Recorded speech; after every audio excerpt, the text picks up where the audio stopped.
জুলাই বিপ্লবে নেতৃত্বদানকারী ছাত্র জনতার উদ্যোগে দেশের নতুন একটি রাজনৈতিক দল আত্মপ্রকাশ করতে যাচ্ছে।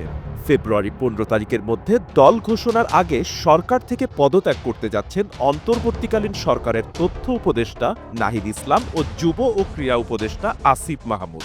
আর আগামী জুন মাসে পদত্যাগ করতে পারেন সরকারের আরেক উপদেষ্টা মাহফুজ আলম। তারা পজিটিভ একটি কম্পিটিশনের ভিতর দিয়ে বাংলাদেশে শাসন প্রতিষ্ঠা করবেন। 250-টিরও বেশি ডিজাইন অপশন নিয়ে ওয়ালটন স্মার্ট ফ্রিজ, বোঝে আপনার প্রয়োজন।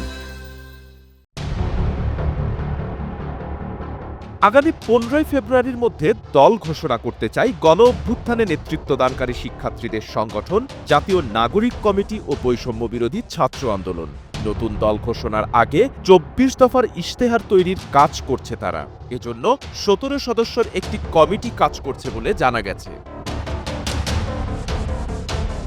জনসম্পৃক্ততা বাড়াতে রংপুরে শহীদ আবু সাইদের বাড়ি থেকে চট্টগ্রামে শহীদ ওয়াসিম আকরামের বাড়ি পর্যন্ত লং মার্চ করার পরিকল্পনা রয়েছে আয়োজকদের। দল ঘোষণার পর এবং রমজান শুরুর আগে কিছু সময় হাতে রাখতে চায় সংগঠনটি। এই সময়ে জনসম্পৃক্ততা কর্মসূচির মাধ্যমে নিজেদের অবস্থান জানান দেবে তারা।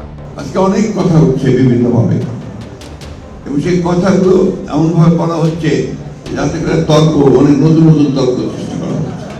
নতুন দল গঠন নিয়ে দেশের রাজনীতি এখন সরগরম হয়ে উঠেছে।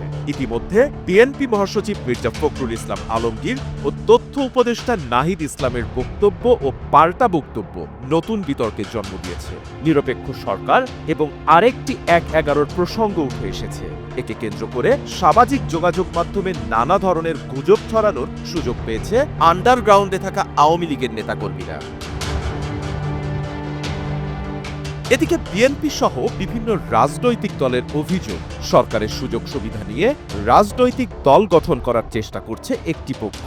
এমন চেষ্টার কারণে অন্তর্বর্তী সরকারের নিরপেক্ষতা নিয়ে প্রশ্ন উঠেছে, তবে কি জুলাই অভ্যুত্থানের মূল পরিকল্পনা ছিল অন্য কিছু? পরিকল্পনা ছিল নতুন কোন রাজনৈতিক শক্তির উত্থানের? ক্ষমতাই কি তবে মূল লক্ষ্য? এমন শত প্রশ্ন এখন উকি দিচ্ছে জনসাধারণের মনে। চলছে তুমুল আলোচনা সমালোচনা। তবে দেখার অপেক্ষায় নির্বাচনের আগে রাজনীতির ময়দান থাকে কোন শক্তির দখলে। বৈষম্য বিরোধী ছাত্র আন্দোলন এবং গণ অধিকার পরিষদ, জাতীয় নাগরিক কমিটি, বাপ্পি খান, এসএটিভি ডিজিটাল। ছাত্র আন্দোলন সহ অংশগ্রহণকারী সকল শিক্ষার্থী, রাজনৈতিক দল ও পক্ষের মতামতের ভিত্তিতে